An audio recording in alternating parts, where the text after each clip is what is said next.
Thank you for joining us. You're very Could you welcome. give us a few examples of how satellites are delivering services to Earth? Yeah, I think one of the exciting things about this conference is it's the first major space conference where that is the challenge that's being asked. How can we make more use of space technologies down here on the ground?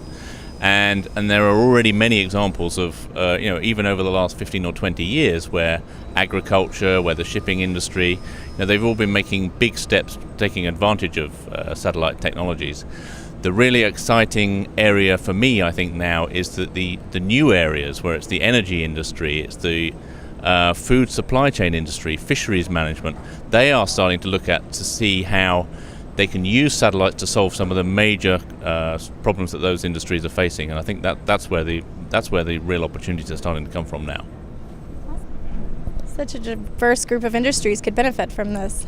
That's fantastic. And what were some of your highlights from your keynote address? Well, what I'm going to be talking about tomorrow at my keynote address is exactly some of these examples. So the way that we're working with organizations like the Pew Charitable Trust, focusing on some of the challenges that are coming out of the UN Sustainable Development Goals, and how can we stop some of the horrific illegal trade and the illegal activities that are going on in the oceans right now around the fishing industry, which not only is it resulting in the theft of billions of dollars of fish stocks coming from the oceans, but there's a horrendous human trafficking element to all that as well. So and now being able to use satellites to shine a light on that industry is starting to transform, and it's starting to give us a new tool to try and tackle that horrific industry. That's incredible. I don't think a lot of people think about that aspect of this business. So, Quite right. And what benefit does SpaceCom have on Catapult? Well, SpaceCom is part of the whole landscape here in Houston, which is really leading the way in thinking about the new role for space, and the way that we're seeing investors coming in from Silicon Valley. They're looking at space in a new way.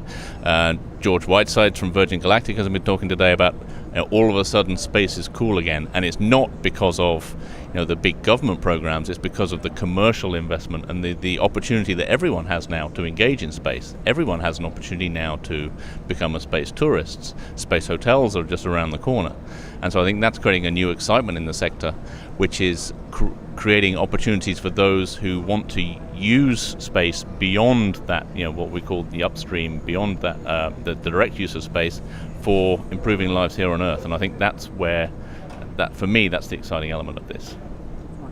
Thank you. And could you share a little bit about Space for Houston? Space for Houston, I think, is it's a new initiative that we've been working with Rice University, the Houston Spaceport, and the community here in Houston, which is bringing together the energy community, the medical community, the one of the largest ports in the world that's right here on the doorstep in Houston, and by using space as the theme that unites all of these communities. Of course, Johnson Space Center's right here as well. They are all working together now, thinking about, well, how do we take advantage of this huge amount of new data that's available, the new capability in analytics of data to help them solve problems that even a few years ago they might not have thought were even solvable, but now the solutions are starting to be there for them. Thank you so much. We're really excited to be here at SpaceCom and excited to see all the things you guys have to offer.